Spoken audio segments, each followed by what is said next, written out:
Hello friends, welcome. My name is Kamalveer. आज का हमारा टॉपिक है perspectives of India's foreign policy. ये मेन टाइटल है और सब टाइटल क्या है, India's identity as post colonial. तो ये एक टॉपिक हो गया। ओके, फिर सेकंड इसमें हो गया development, rising power and as emerging political economy. तो ये दूसरा हो गया। मैं आपको समझाता हूँ क्या। तो इसमें क्या है, perspective of India's foreign policy, यानी कि इंडिया की फॉरेन पॉलिसी के पर्सपेक्टिव क्या है, अलग अलग दृष्टिकोण क्या है।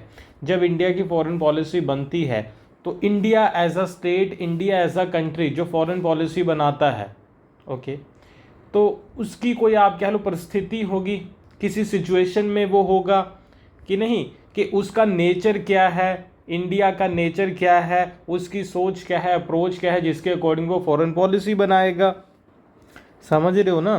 तो इंडिया कभी एक पोस्ट कॉलोनियल स्टेट की तरह पॉलिसी बनाता है, फॉरेन पॉलिसी बनाता है। इस दृष्टिकोण, इस पर्सपेक्टिव से हमें फॉरेन पॉलिसी को समझना है कि as a post colonial mindset के साथ इंडिया कैसे फॉरेन पॉलिसी बनाता है। या फिर इंडिया कभी राइजिंग सुपर पावर भी है, तो as a rising super power किस तरीके से, किस अप्रोच के साथ इंडिया फॉरेन पॉलिसी बनाता है, तो वो फॉरेन पॉलिसी कैसी होती है, फिर ये हमें बताना है।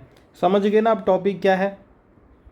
और अगली चीज़ ये है, यूनिट नंबर 6 है, इसका नाम है फॉरेन पॉलिसी ऑफ इंडिया। और आपको पता है कि ये वीडियो हम बना रहे हैं यूजीसी नेट पॉलिटिकल साइंस के सिलेबस के अकॉर्डिंग, ठीक है, पॉलिटिकल साइंस के सिलेबस के अकॉर्डिंग। और पॉलिटिकल साइंस यूजीसी नेट में यूनिट नंबर 6 में फर्स्ट टॉपिक ही ये है जो आज हम डिस्कस करने जा रहे हैं। सो अभी डिटेल में एक एक चीज़ को ब्रेक डाउन करके अच्छे समझते हैं। Perspectives of India's foreign policy, India की फॉरेन पॉलिसी के अलग अलग पर्सपेक्टिव क्या है। जब इंडिया की आइडेंटिटी अलग अलग तरीके की है, इंडिया का नेचर अलग अलग टाइम पे अलग अलग तरीके का है, डिफरेंट टाइप्स का है, तो डिफरेंट टाइप की एक अप्रोच भी तो होगी ना। मान लो कि आप एक दिन, वैसे आप इमेजिन कर लो कि एक दिन आप लायन हो, मान लो आप एक दिन लायन की बॉडी में चले गए, तो अब लायन की बॉडी में हो अगर आपकी आत्मा, तो अब लायन की तरह सोचोगे कि नहीं, उसके अकॉर्डिंग ही आपके एक्शन होंगे।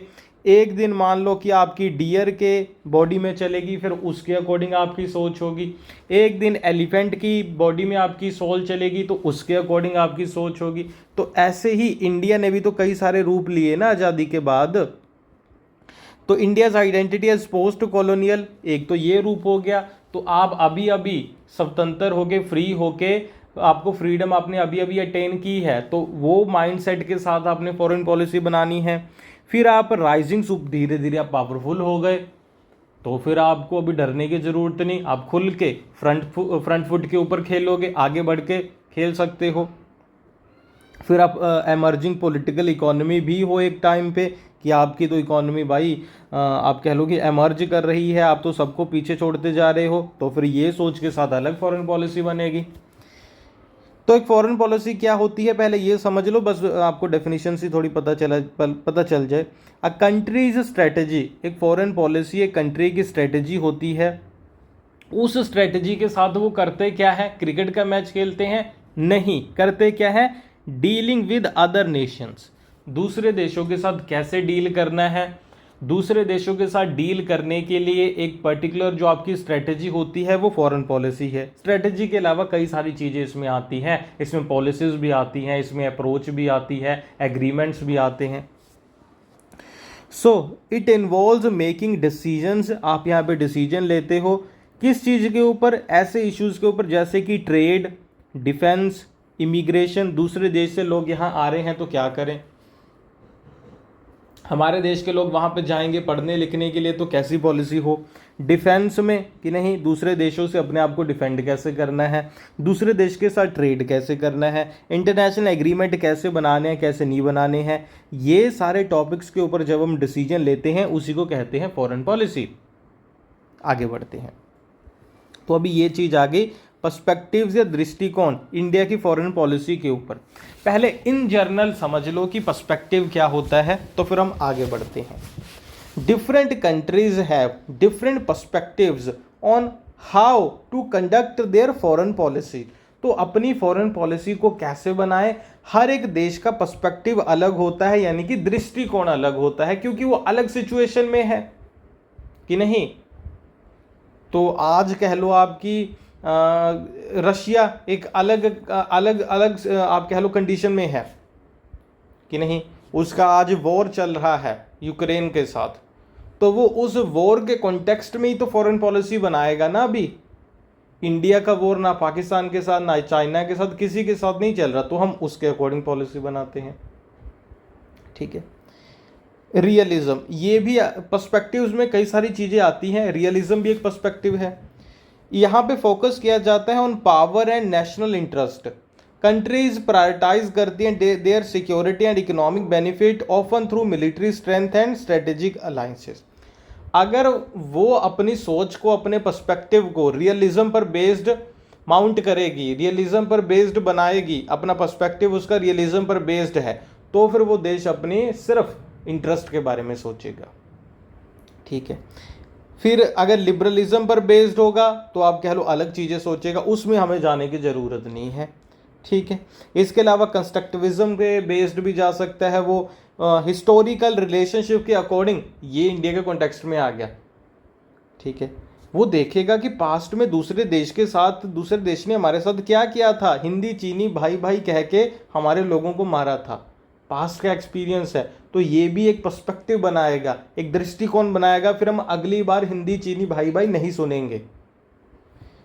जियोपॉलिटिकल लोकेशन, ये भी एक पर्सपेक्टिव तैयार करता है, इकोनॉमिक नीड, डोमेस्टिक पॉलिटिक्स। ये इन जर्नल आपको पता चल गया ना कि perspective of India's foreign policy में हमें पढ़ना क्या है, आपको इन जर्नल पता चल गया। अभी हम आगे बढ़ते हैं, इंडिया की फॉरेन पॉलिसी के पर्सपेक्टिव के ऊपर आएंगे। तो आगे बढ़ने से पहले आपको छोटी सी इन्फॉर्मेशन दे दूं, छोटी सी एक एडवर्टीजमेंट है, छोटी सी। ठीक है। तो उसमें ये है कि अगर आप यूजीसी नेट पॉलिटिकल साइंस के लिए तैयारी कर रहे हो तो आप लोग हमारे कोर्सेज ज्वाइन कर सकते हो। हमारी ऐप का नाम है अमन पाठशाला, वेबसाइट का नाम है amanpathshala.com। हमारी ऐप और वेबसाइट के ऊपर यूजीसी नेट पॉलिटिकल साइंस के लिए कंप्लीट कोर्सेज अवेलेबल हैं, जिसमें वीडियो लेक्चर्स हैं, जिसमें पीडीएफ नोट्स हैं, जिसमें हर एक टॉपिक के ऊपर 20 questions for each topic available हैं, एमसीक्यूज, एक्सपेक्टेड एमसीक्यू। ठीक है। अगर एक यूनिट में 10 टॉपिक है, 15 टॉपिक है, तो हर एक के लिए 20-20 क्वेश्चन होंगे। ठीक है। 15 है तो यानी कि 300 हो गए ऐसे। ठीक है जी। लिंक डिस्क्रिप्शन बॉक्स और कमेंट बॉक्स में गिवन, आप देख लेना। आगे बढ़ते हैं तब तक। इंडिया के कॉन्टेक्स्ट में आए तो कौन कौन सी चीज़ें हैं जो हमारा पर्सपेक्टिव क्रिएट करती हैं। तो एक तो है हिस्टोरिकल लेगेसी, हमारी हिस्ट्री तो हमारा पीछा नहीं छोड़ती कि नहीं। दूसरी चीज़ है स्ट्रेटेजिक नेसेसिटीज़, यानी कि हमारी ज़रूरतें, ये भी हमारी फॉरेन पॉलिसी को शेप करती हैं। तीसरी चीज़ है ग्लोबल एस्पिरेशन, हमें भी तो विश्व गुरु बनना है, इसके अकॉर्डिंग भी। तो ये पहले इंपॉर्टेंट बुक्स के नाम लिख लेना जो एग्जामिनेशन पॉइंट ऑफ व्यू से इंपॉर्टेंट है, क्योंकि आपको पता है कि बुक्स के नाम क्वाइट फ्रीक्वेंटली पूछ लिए जाते हैं एग्जाम में कि ये बुक किसने लिखी। तो Pax Indica, India and the world of 21st century, Shashi Tharoor की बुक है, याद रखना। India's foreign policy retrospect and prospect, Sumit Ganguly की। उसके बाद the great game in Afghanistan, Rajiv Gandhi, general Zia and unending war, Kallol Bhattacharya ji. तो ये फॉरेन पॉलिसी के ऊपर आप कह लो कि कुछ अच्छी बुक्स हैं जो एग्जामिनेशन में जिनके नाम पूछे जा सकते हैं कि किसने लिखी है, तो आपने इस चीज़ का ध्यान रखना है कि किसने लिखी है। अभी पहला आ गया, पहला क्या पर्सपेक्टिव में है, India's identity as a post colonial nation, पहला यही है ना। देख लो यहाँ पे मैंने आपको बताया था India's identity as post colonial, एक तो ये था ना, दूसरा था राइजिंग पावर, हम वर्ल्ड पावर बन रहे हैं। तो दो चीज़ें हैं, दो मेन पर्सपेक्टिव हैं, तो दोनों पढ़ेंगे। तो पहले हम आगे पोस्ट कॉलोनियल। देखो पोस्ट कॉलोनियल का मतलब क्या है, कॉलोनियल का मतलब क्या होता है कि वो टाइम पीरियड, कॉलोनियल पीरियड वो टाइम पीरियड है जब हमें क्या गुलाम बना के रखा गया था। किसने? ब्रिटेन ने, कि नहीं, हम ब्रिटेन के अंडर थे, हमें, हमारे पास इंडिपेंडेंस नहीं थी, फ्रीडम नहीं थी, तो वो कॉलोनियल पीरियड था। 1947 में हमें मिल गई आज़ादी। मिली क्यों? हमने मान लो वो अटेन की है, हासिल की है, तो आज़ादी के बाद के टाइम को कहते हैं पोस्ट कॉलोनियल पीरियड। ठीक है, तो पोस्ट कॉलोनियल पीरियड में हमारी फॉरेन पॉलिसी कैसी है? तो यानी कि पहला तो यही चीज़ है ना कि हमारी फॉरेन पॉलिसी के ऊपर ये जो पोस्ट कॉलोनियल माइंडसेट है, सोच है, उसका असर है। ठीक है, पोस्ट कॉलोनियल नेशन तो हम हैं, अभी अभी हम जेल से छूट के आए हैं, अभी तो दोबारा नहीं जाना चाहते हैं जेल। यार ये एग्जांपल देखो, कई बार आप स्कूल कॉलेज यूनिवर्सिटी में होते हो, मान लो आपको कभी पनिश किया गया, टीचर ने पनिश किया कि यार तुम बोलते बहुत हो, वहाँ खड़े हो जाओ, तो उसके बाद टीचर कहता है कि चलो बैठ जाओ। जब वो आपको कहता है कि चलो बैठ जाओ, तो आपको जिस भी वजह से पनिश किया गया हो, आप सही हो या गलत हो, तो उसके बाद आपके दिमाग में रहता है ना कि यार ऐसा काम नहीं करना है कि दोबारा वो पनिशमेंट मिले। तो हमारे भी माइंड में ये चीज़ होगी ना फॉरेन पॉलिसी बनाते हुए कि यार ऐसा कुछ नहीं करना, दोबारा गुलाम बन जाए। समझ गए ना? तो इसीलिए हमने क्या किया था, नॉन अलाइनमेंट मूवमेंट। चलो आगे बढ़ते हैं। पोस्ट कॉलोनियल नेशन थे हम, ये एक सिग्निफिकेंट रोल करती है हमारी फॉरेन पॉलिसी को शेप करने के लिए, पता चल गया। This perspective is rooted into countries history, ये हमें विरासत में मिला है क्योंकि हमने कॉलोनियलिज्म को खुद से फेस किया है, एक्सपीरियंस किया है कि नहीं। कॉलोनियल एक्सपीरियंस, तो British rule, India was under British colonial rule for almost 200 years, 200 साल से हमें कॉलोनाइज करके रखा गया। अगर ये ब्रिटेन वाले 200 साल छोड़े तो मेरे ख्याल से 792 में मोहम्मद कासिम आता है कि नहीं, मोहम्मद कासिम आया सबसे पहले। तो आप देख लो कि तब से 1200 साल हो गए, यहाँ पे कोई ना कोई आ रहा है और हमारे लोगों को गुलाम बना रहा है। तो समझ लो कि ये अभी पिछले 1200 साल से ये चल रहा है कि तब से हम किसी न किसी के गुलाम हैं। तो अभी तो समझ आ गई थी ना कि यार बहुत गुलामी सहली, अभी वो काम नहीं करना। Which deeply influenced it social, economic and political structure, इसी से हमारी सोसाइटी, हमारी पॉलिटिक्स, हमारी इकोनॉमी बनी। इकोनॉमी तो हमारी उजाड़ के चले गए थे, तो पोस्ट कॉलोनियल नेशन की हमारी इकोनॉमी कैसी है, जो आप कह लो पूरी तरीके से क्या डिस्ट्रॉय करके वो चल गए थे। तो हमारी नई फॉरेन पॉलिसी का क्या पर्पस होगा, हमारी नई फॉरेन पॉलिसी का क्या पर्पस होगा कि ये जो डिस्ट्रॉयड इकोनॉमी है, post colonial nation being a post colonial nation, क्योंकि जो हमारे कॉलोनियल मास्टर थे ब्रिटेन वाले, वो तो हमारी इकोनॉमी उजाड़ के चले गए, तो हमारा क्या पर्पस होगा फॉरेन पॉलिसी का कि इसे हम कैसे रीस्टोर करें। ठीक है, तो रीस्टोर करने के लिए भाई हमें किसी न किसी की ज़रूरत है।